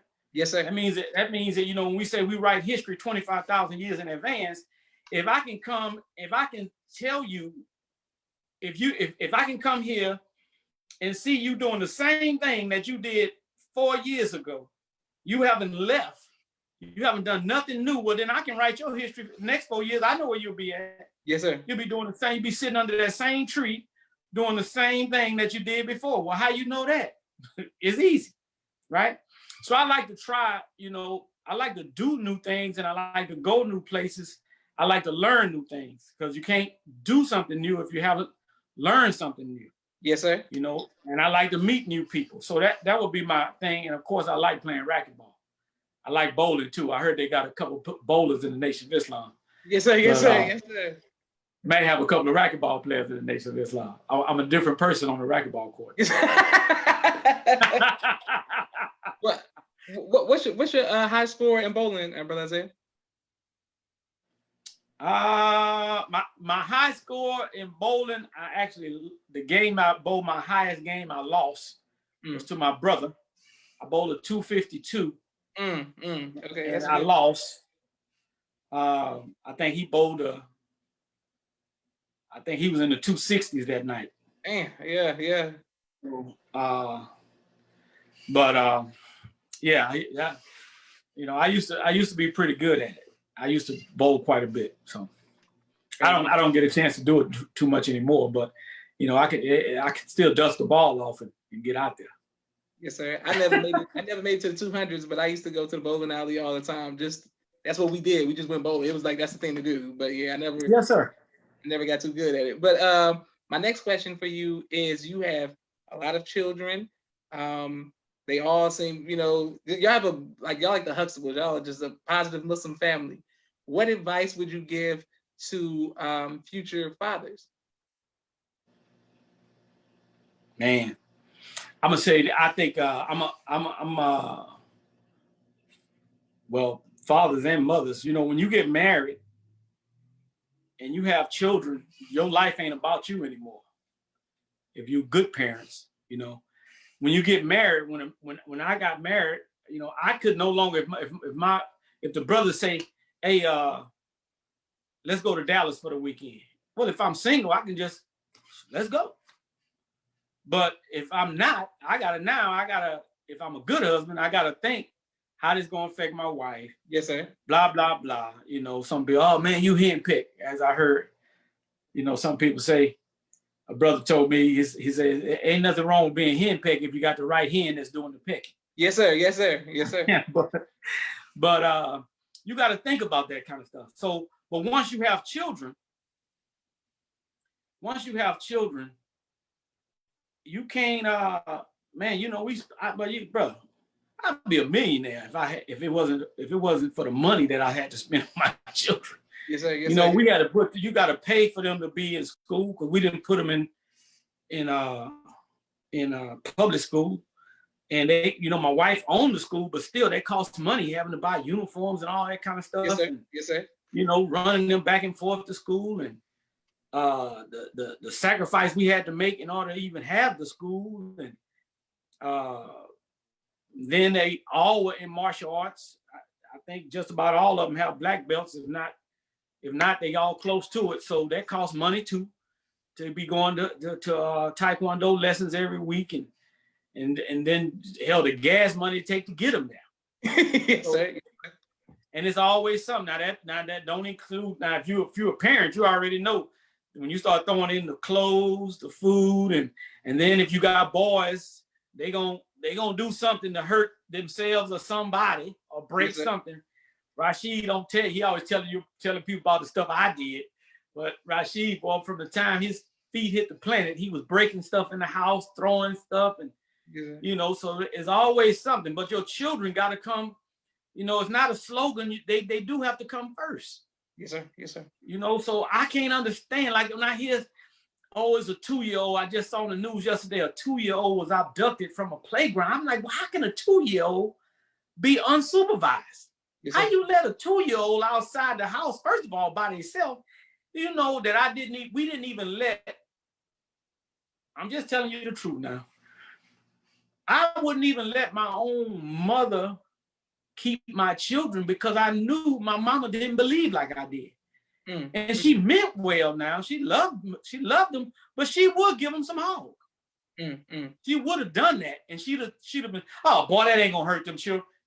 So I had to take all that into consideration. So we couldn't leave our children with anybody. My children, Allah is my witness. When we would go to the grocery store, we would have one basket for the groceries and one basket. Some of the children are in the basket. You got to tell some of them, now you hold on to the basket. And then you put one of them in the basket where their little feet can hang out. Then you got to carry some. Yes, sir. Yes, sir. Then we put the grocery in the other basket. You know what I'm saying? But I couldn't leave them at home because they were all staffed there. Yes, sir. Yes, sir. You know what I'm saying? So we had everywhere we go. When I go to Savior's Day, I had to get a 16-passenger van. There was nothing else that could hold us. I had to get a number of rooms. Yes, sir. Yes, sir. You know what I'm saying? So it was 10 of us at minimum every time I travel. Yes, 10. Sir. Yes, sir. Now, and then, children, when they little like that, they got to be in a car seat. So a car seat sometimes take up more room than a person does. Yes, sir. An adult person. So you got all these car seats and then the ones that wasn't in car seats. And then that one over there got an earache. And that one over there got this. So I would tell people before they have children, be sure that your commitment is going to be to that child. Don't bring no child in the world and you ain't going to care for that child. Now your children ain't going to, Rashid and them, they can't understand this. They can't understand until they get their children of their own. And then they're going to say, oh, like right now, there's some twin sister, Brother Ishmael's grandchildren, Sister Alijah's got some twins. Yes, sir. Yes, sir. And my children go over and help sometimes with the twins. And they come back and they wore out. Oh, them twins, they won't stop moving around. They this, they that. I said, what you think y'all did? And it wasn't just y'all. It was 6 other ones when the twins hit the planet. There was 6 other ones that was still had to be looked after. So yes, sir. You have to, and hey, once again, my hat go out to my wife. I mean, I did what I could, but it was her. Yes, sir. Yes, sir. And I want to make sure I underline the fact that the sisters got to breastfeed. Now that's some conversation for the sisters to have. But if it wasn't for that, man, you talking about a bill? We would have had. I mean, the bill was already high, but yes, sir. Yes, sir. Breastfeeding kept it down a little bit. You know what I'm saying? Yes, but man, you gotta, brothers, you gotta go to work, man. You gotta make some money. Don't bring no children into a situation where you're gonna make them suffer. But I will say this, and I want to underline this with 4 or 5 underlines. Your children don't know nothing. Your children love you with pure love. So don't ever talk about, like when we were going to the jail and talk to the brothers, they would say, hey man, I had to do what I had to do. That's why I'm in here. I said, well, if that mathematics is true, then how you going, if you say you had to do what you had to get to make some money. You had to. You had no other choice. Otherwise, your family wasn't going to eat. Well, now you just got 5 years. You just got 10 years. So you telling me your family's going to go without eating for 5 years? Mm. They're going to go without eating for 10 years? No, they're not going to go without eating for 5 years. They're not going to go without eating for 10 years. So tell the truth. You didn't do it for them. But we have to make sure that, my point in saying that is, it was more important for your child to see you walk through the door. Mm. That's all they wanted to see. Your children, when they see you walk through the door and they say, Daddy, and they hold their arms up like this so you can pick them up, they don't check your pockets and see how much money you made. You know, now your wife might check your pockets.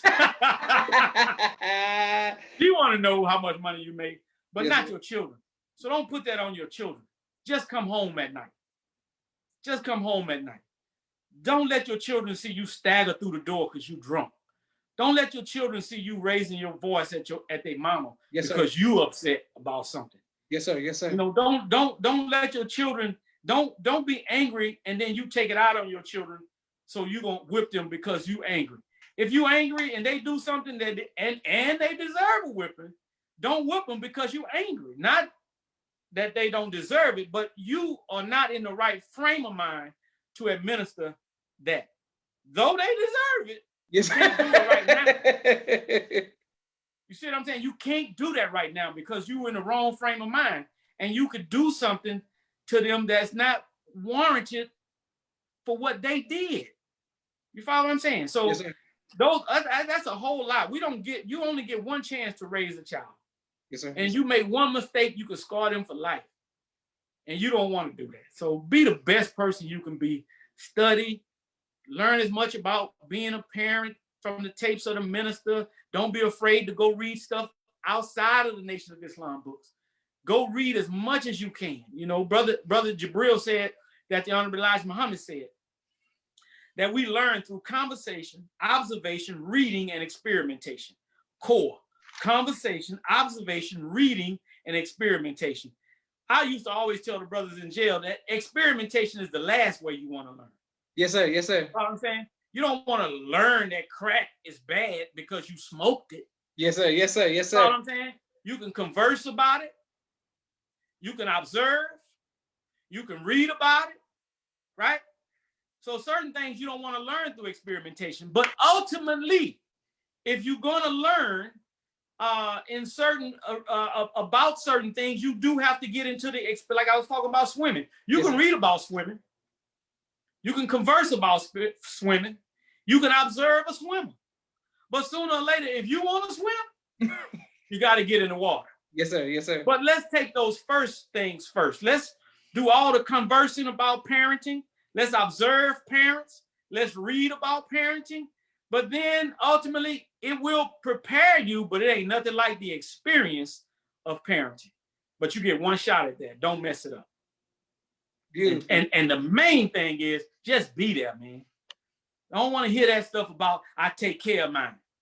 Nah, because if you ain't there in the middle of the night at 2 o'clock in the morning when that baby wake up with an earache, and you got to pace the floor back and forth, and you can't do nothing about it because you giving them the eardrops or they may have the antibiotic, but it got to kick in. So you got to pace the floor holding that baby at night. I don't care that you send a check. I'm all off the subject. But anyway, no. This is the subject. This is the subject. I mean, you know, we go into jail, we hear that kind of stuff, man. I take care of mine, you know, this, that. Nah, even if you think you're sending a little money, you can't pay for what it takes to raise a child. So that's my main thing is just be there and be the best person you can. Try, man. And sooner or later, you know, your children, they'll understand. Sometimes they have to come of age. But the father, you know, we got a certain role to play. And sometimes our role as the law man of the house, nobody like the law, you know. So sometimes we the last person in the house to be liked or loved. But later on in life, they start coming back and they start telling you, I see why you told me I couldn't do this and I couldn't hang out there, or I couldn't go there.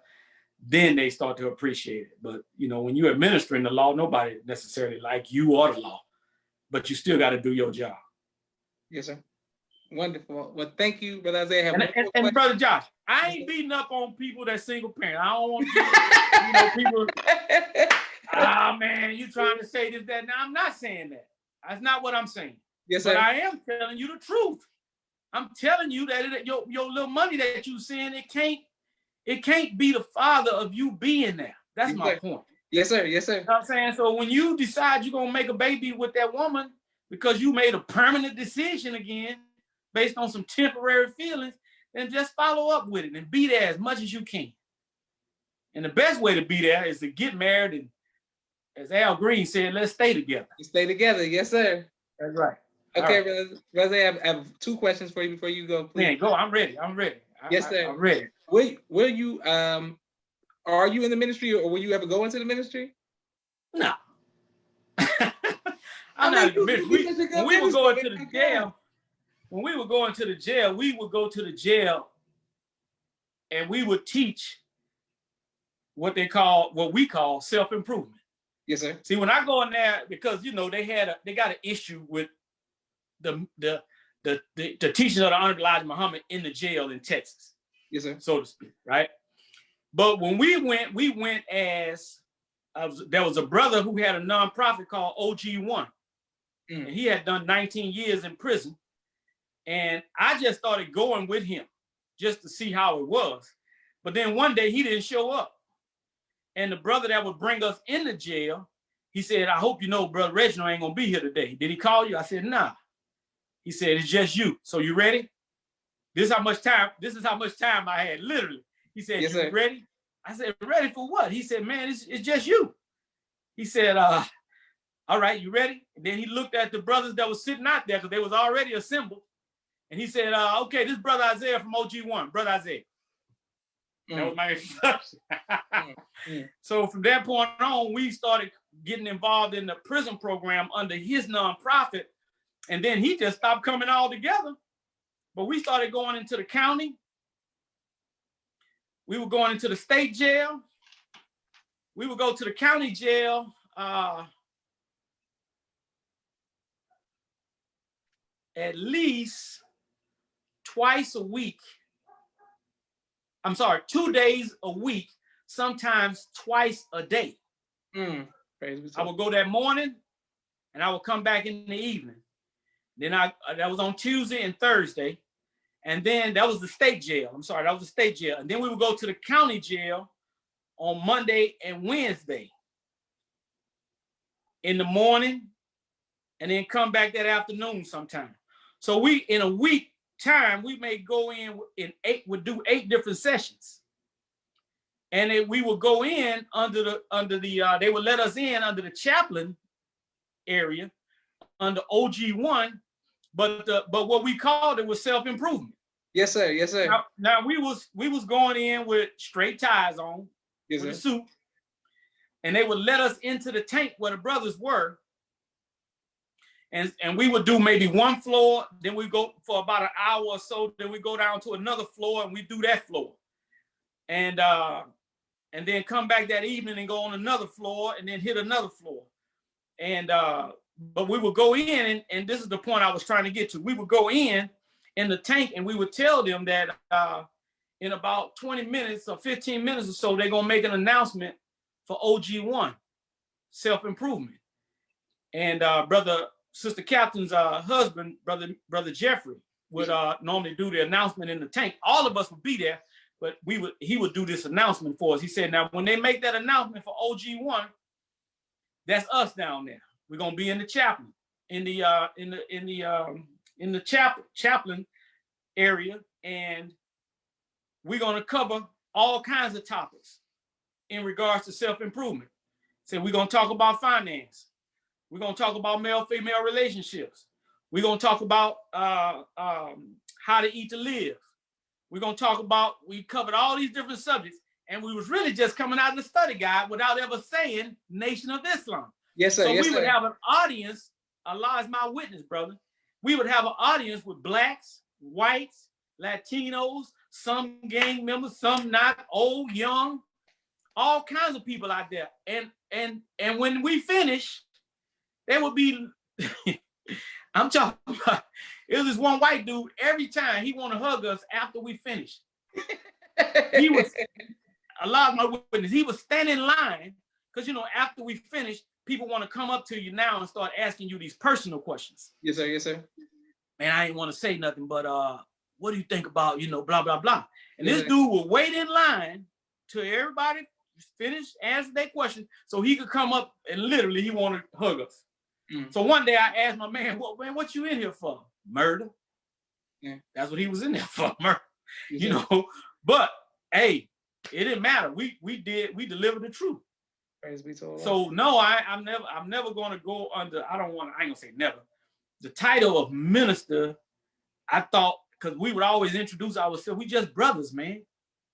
That's all we want to be. I don't want to be nobody that's, you know, man, get my door and this, that, brother minister. No. Just be a brother. Yes, sir. Yes, sir. So we were just trying to be brothers to them, you know. And praise be to Allah, I would always challenge them. I would challenge the brothers. I said, man, now you can do time or you can let time serve. You can serve time or you can let time serve you. Yes, sir. I Yes, said, sir. now, most of us are in here while we are sitting in here lying to each other, taking advice from another dude that's sitting on side of you, telling you how you could have committed your crime a little bit better. But yet he's sitting on side of you, some ought to click and tell you that ain't the person to talk to. Yes, sir. I said, why don't you all try this? I said, why don't you make a friend with one of the Latino people and start learning one Spanish word a day, just one. I said, if you're going to be in here for 10 years or 2 years or 6 months or 8 months or 5 years, I said, in 5 years, if you came out of here fluent in Spanish, you went in barely speaking English. Now you come out speaking Spanish fluently. I said, then you didn't serve time. Time served you. Yes, sir. Yes, so sir. now you can say that I've been away in school. If somebody asks you, they say, what kind of school? Say Spanish. Yes, sir. Yes, sir. And then start speaking Spanish to them. We had a couple, there's one brother for sure, I know, who said, we ran into him in the free world, as they call it. He had opened a clothing store over in Third Water. He said, Brother Durst called me on the phone and he handed me he said, you ain't gonna believe who I'm with. He handed the brother the phone. The brother said, man, ain't no need you trying to guess, and you ain't never gonna guess. He said, but I can tell you this, I'm one of the brothers that y'all used to come in there and talk to from OG1. He said, man, he said, I ain't gonna lie to you. He said, man, y'all was the only bright spot for us, man. I appreciate y'all being consistent. I appreciate y'all coming every week. He said, and I took your advice. He said, I'm fluent in Spanish. He said, now, the clothing store, that Brother Durst was at his clothing store at the time. He said, I order all my stuff from South America, and I place all my orders in Spanish. Praise be to Allah. I said, man, we talked for a little bit, and later on I end up going by and seeing him at the clothing store. But brother, we got story. Brother Durst had the statistics. We spoke to over 3,000. I think he said over 3,500 at the time when he gave that statistic. We had spoken to over 3,500 brothers in that jail. And it was just self-improvement. And who can't use self-improvement? Yes, sir. Yes, sir. Do I have to say that Honorable Muhammad said? He gonna run into that. Yes, sir. Yes, sir.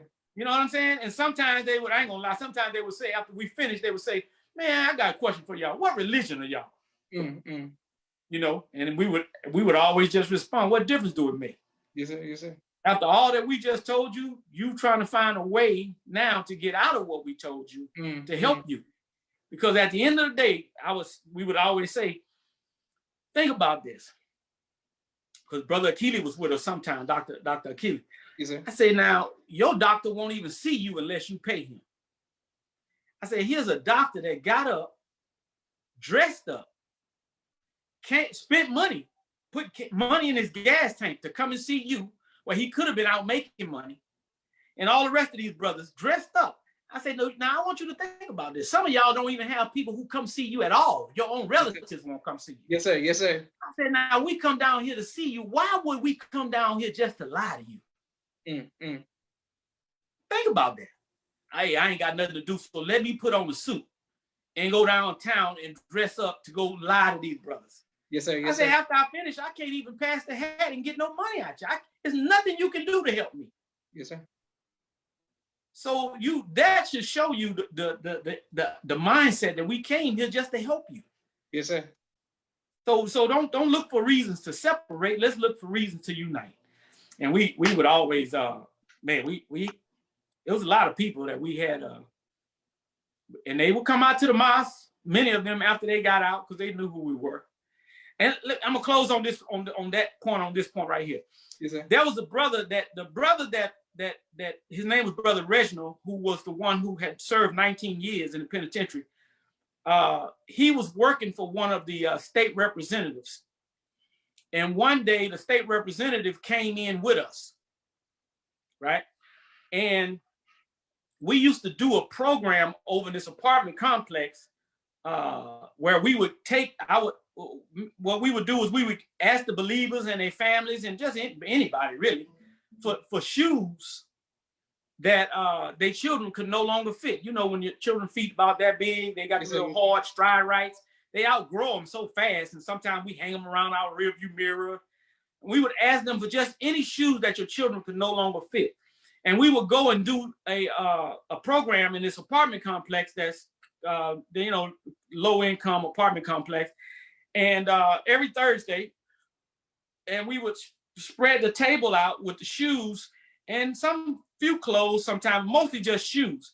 And then afterwards, the apartment complex managers took a liking to us and they gave us a key to the clubhouse. So afterwards, we would go in and serve bean soup to the children too. So it was this one little girl who, she couldn't fit the shoe, but she came over there in flip-flops and it was wintertime. So I knew she ain't had no shoes because who gonna wear flip-flops in the wintertime? So I said, I was kind of trying to I said, let me see if I can find some more shoes that'll fit you and I'll bring them back next week. But she kept saying no, she want these shoes. I couldn't tell her no. So I let her leave with the shoes and then we served bean soup. Every time we say, who wants some more? Her hand go up. Who wants some more? Her hand go up. And she kept eating. She would eat until the bean soup was gone. Now these are little bitty people. We didn't come to sell them no newspaper. All we did to come is bring them some shoes and to feed them.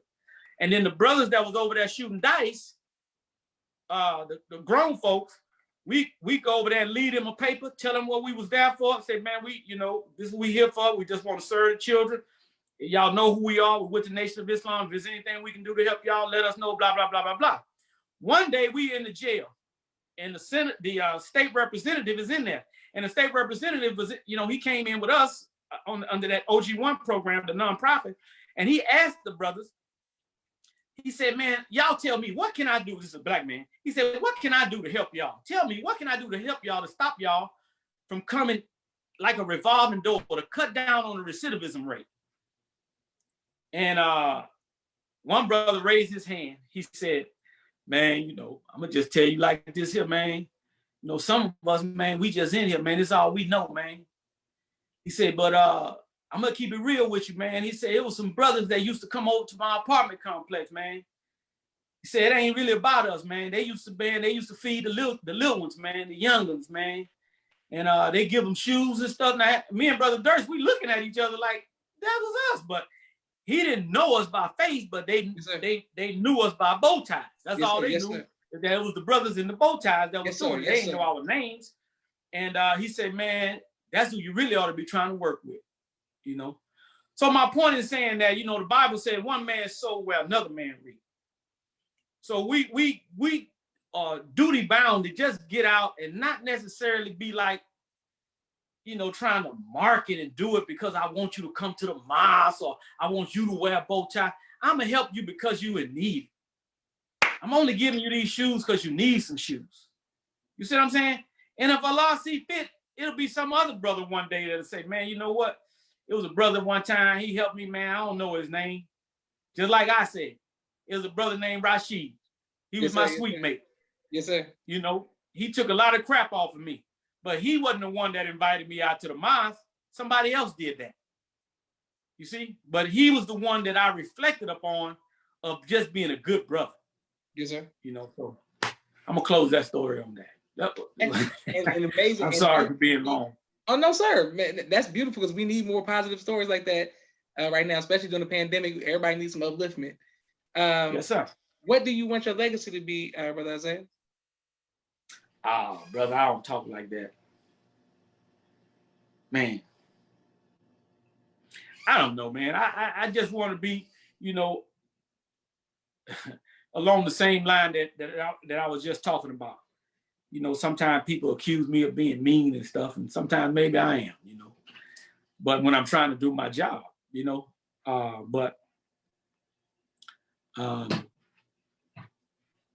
my father,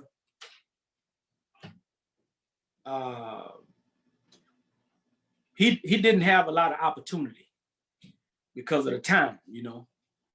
And I tried to pick up the mantle where I thought he would want me to be, even though we kind of had disagreement. But, you know, I did. I think at this time, if he was able to see me, that he would be proud of me. And I more so want to make him proud. The minister, of course, Allah. And I want my children to be proud of me when they, I don't want my children to have to hang other people's picture on the wall and say, that's a great man. And mine ain't up there. Yes, it's all right to have, you know, Master Prophet Muhammad picture up there, of course, the messenger's picture, the Honorable Elijah Muhammad, Minister Farrakhan. But if you got a daddy, why come his picture ain't up there? He don't mean nothing to you? Yes, you know what I'm saying? And you know how the football players are always on TV talking about, hi, mom, and all this here. You know, now I'm back to Brother Sharif. I got to tell this story. Your dad, man, I got to take, if I had 9 hats, I'd take all 9 of them off to him. He was going around the country doing a lecture series called The Black Box. And he came to Houston and he asked the question. He said, you know, at the end of this lecture, he would always ask this question. He would say, how many of y'all told your wife before you left the house, I love you? You know, a whole lot of hands go up. And the few that didn't go up, he would say, well, how many of y'all in the last 48 hours told your wife that you love her? Oh, every hand up in the room, right? Then he would say, well, how many of y'all told your mother that you loved her? Oh, hands go up. And the few that didn't go up, he said, well, how many of y'all told your mother in the last 2 weeks, last 30 days? He would just count it down. Last year, before he get to 1 year, just about every hand is up. Then he would say, but how many of y'all told your father that you love him? Crickets, crickets, crickets, no hands up. He said, how about in the last week, the last month? And he started counting it down. How about in the last year? You know how Brother Sharif would talk. How about in the last year? Nobody hand go up. I mean, you know, a few hands go up, and he said, and he would talk about how your father, he said, you don't know why your father walked out, and you know, he might have caught your mother in a shameful and uncompromising position, but don't you judge him, and yada, yada, yada. So then at the end of all that, he would say, I want you to call your father and tell him that you love him. How many of y'all gonna do that? Now everybody gonna raise their hand. But you know, I ain't believe in lying to nobody. You know what I'm saying? I ain't believing nobody gonna make me say something I don't want to say. You know, if I don't want to say it, I ain't gonna say it. But if I do say it, I intend to do it, you know? So I thought about it. And then I said, boom, I raised my hand. So I left there. And, you know, like I said at the beginning, my parents were separated. It was like single parent home and all that stuff. And I called my dad and I tried to tell him, but I couldn't. I couldn't say it. So, you know, he probably thought it was strange that I was even calling him. So I ended up getting off the phone, but I had given my word that I was going to do it. So a couple of days went by and it was on my mind, you know, so I called him back again. And he wasn't the kind of person that would say it either. So I just didn't come. I didn't come up in that kind of household where my mama even said that she loved me, and we didn't have that kind of household, right? Yes, sir. So finally, I think either the second or the third time when I attempted to call him and said, right before I got off the phone, I said, "Daddy, I love you." And that's what your father said. He said, "If you can't do nothing else, just say I love you and hang the phone up." So right before I got off the phone, I told him I loved him and hung up the phone. I don't even remember if I waited for him to hear what his response was. But it took a lot out of me. But it was because of the challenge that your father put out there. And then afterwards, I did it again. It was a little easier. But that's what I want my legacy to be, is that I don't even like that. I ain't going to use that word legacy, but I want my children to remember that I love them. And I hope and pray that, they understand what the word love means from the sense of what the Honorable Minister Louis Farrakhan talked about, and that they sincerely, that they understand how I demonstrated my love for them, and that that's all I ever wanted to do, be a good father for them. Well, I ain't gonna say all, but that's one of the things that I definitely wanted to do, is be a good father for them. And I had a goal in mind, I couldn't leave them a home like, some white folks do. I'm gonna leave you a starter home when you graduate college. I couldn't necessarily give them a starter home. I mean, a little house. That's what white folks do. But I told them that they always got a home that they could come home to. And if they want to stay here until they get X amount of dollars saved up, that they can go out and make a good start for themselves, as long as they can stay respectful for me and their mama, then they can always do that. So I wanted to buy enough real estate that one day that I could have enough real estate to at least give to them as a house for each one of them. And I think I did that. So praise be to Allah. And not hand them a mortgage. I don't want to hand them a mortgage. I want to hand them a deed. Yes, sir. Yes, sir. Yes, sir. Say, this is yours. So praise be to Allah. Well, I admire you and your family, and I just want to thank you for your sacrifice, your transparency, and continue to please do the great work that you all are doing in Houston. I look forward to seeing you, inshallah, after, hopefully we all can, be congregated again very soon, because I want to study more of your business techniques. And I'm in awe of your family, bro. A strong family, father, mother, children, everybody doing their own thing. Shout out to your children. And may Allah bless you. Can I say one more thing, bro, Josh, about that business? Yes, sir. As well as just life as in general, business, but in particular, I'm related to business, but just kind of have we got to have mentors. Yes, sir. See, from a distance, the Honorable Minister Louis Farrakhan was my mentor from a distance, but I couldn't call him up and ask him a question. And I'm gonna pause this, and I'm coming right back to it. I definitely got to give a shout out to what I thought at that time was the best regional captain. When I was the regional secretary, my regional captain was Brother Captain Khalil Muhammad. And I got to give a shout out to him. And I cannot, not say that his dynamic partner, Brother Minister Halim right now, who was my minister, the only minister I've known in Houston. So I got to give a shout out to him. And of course, all of the current laborers, because I know what it is to sacrifice and labor as a laborer. I don't want the show to end without me at least giving a shout out to our sister captain, Malika. I'm trying to remember their holy names now. Yes, our protocol purse director, Sister Helen, and our current regional captain, Brother Regional Captain Steve. So, but back to the point I was making about you got to have a mentor. Yes, sir. Yes, sir. Because you don't want to remember conversation, observation, reading, and experimentation. You don't want to mistake your way. Experimentation. You don't want to mistake your way through life.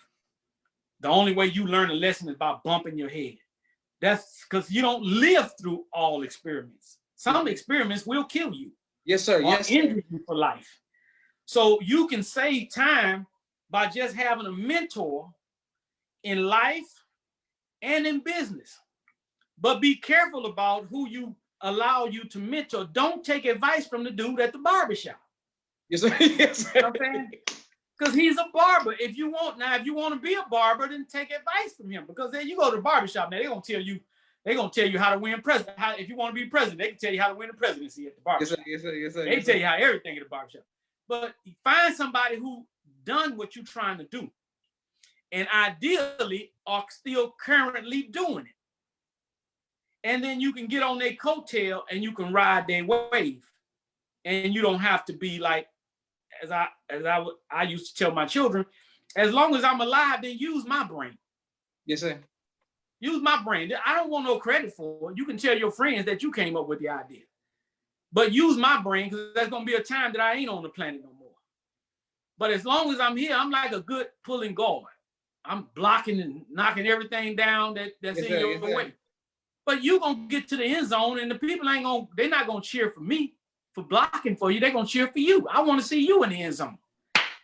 But don't try to get around your guard because you can run faster than me because you're younger than me. Let me do all the blocking that I can. Use your mentors as much as you can. As much as you can in any arena that you can. And try to save as many hits on your body as you can. Yes, sir. Yes, and sir. You'll get to the end zone. A good mentor ain't looking for no credit. Their applause is to see you in the end zone. Yes, sir. Yes, sir. So that I don't want to not say that about business, because we think that sometimes you got to come up with something brand new and you got to be the first. You don't have to be the first. You don't have to be the only. There's a lot of room out there to be successful. So may Allah bless us all with as they say, the light of understanding. Thank you. Thank you. Thank you. Thank you. Make sure you thank your dad for what he has done and for what he is doing, for what he will do. Thank you. Thank you, sir. Thank the Abdul Sharif entire family. Go down the line. Thank them all for me, please. Yes, sir, I will. I sincerely mean that. Thank you very much, sir. And thank you, family, as well. Assalamu alaikum. Thank you, sir. Wa alaikum salam, sir.